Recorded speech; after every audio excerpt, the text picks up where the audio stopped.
दोस्तों, legal and legal में एक बार फिर से आपका स्वागत है। 1 सितंबर 2025 को सुप्रीम कोर्ट के 2 जज की बेंच ने एक ऐतिहासिक निर्णय देते हुए कहा है कि प्राइमरी एजुकेशन के लिए किसी भी व्यक्ति का शिक्षक होने के लिए टीईटी पास होना अनिवार्य है। साथ ही उन्होंने यह भी कहा कि जो शिक्षक पहले से सेवा में है और उन्होंने टीईटी पास नहीं किया है 2 साल के अंदर टीईटी पास करना होगा, नहीं तो वह सेवा से बाहर हो जाएगा।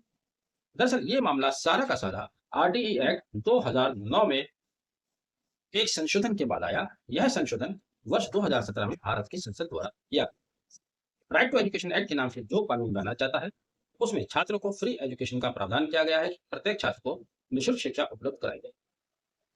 उसी एक्ट की धारा 23 में भारत की संसद द्वारा साल 2017 में एक संशोधन लाया गया, जिसमें संसद ने यह प्रस्ताव पास किया था कि शिक्षक होने के लिए टीईटी होना तो अनिवार्य है।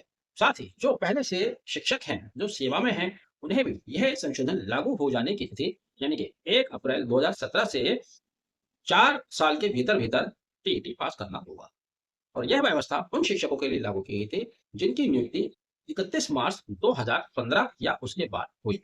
यानी कि 31 मार्च 2015 या उसके बाद नियुक्त हुए सभी शिक्षकों को टीईटी पास करना अनिवार्य होगा। एक शिक्षक जो कि माइनॉरिटी इंस्टीट्यूशन में अप्लाई करता है, उसको यह कहकर सेवा देने से मना कर दिया जाता है कि आप टीईटी पास नहीं हैं।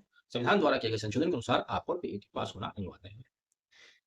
जिसके विरुद्ध वह बॉम्बे हाई कोर्ट जाते हैं। बॉम्बे हाई कोर्ट यह स्पष्ट कर देता है कि माइनॉरिटी इंस्टीट्यूशन को छोड़कर, चाहे वो भाषाई आधार पर हो, चाहे वे धार्मिक आधार पर हो, अल्पसंख्यक संस्थानों को छोड़कर तमाम संस्थानों के लिए टीईटी अनिवार्यता एक मिनिमम क्वालिफिकेशन है। इस आदेश के विरुद्ध कुछ संस्थाएं सुप्रीम कोर्ट जाती थी, लेकिन वर्तमान में जिसके पेटिशन को लीडिंग पेटिशन माना गया, आपको जानकर हैरानी होगी, वह हाई कोर्ट में पार्टी भी नहीं थे। अंजुमन इशाते तालीम ट्रस्ट बनाम महाराष्ट्र राज्य के नाम से पेटिशन सुप्रीम कोर्ट में आई। पहले उन्होंने वहां पर पार्टी बनने के लिए दरखास्त दी। जब वो पार्टी बनी, तब उन्होंने याचिका सुप्रीम कोर्ट के समक्ष भी आगे दायर की।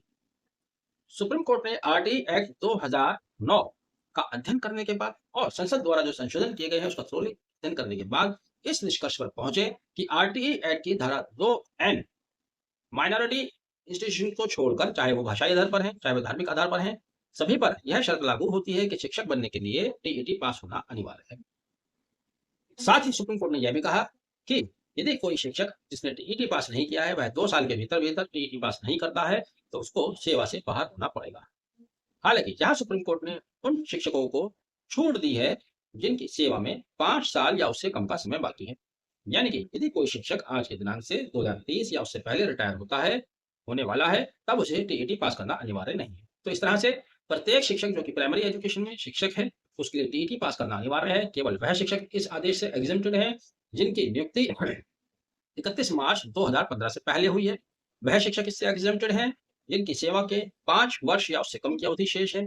वह शिक्षक इससे एग्जेम्प्टेड है जो माइनॉरिटी इंस्टीट्यूशन में शिक्षक। अब इस आदेश के बाद से शिक्षकों में खासी खलबली है।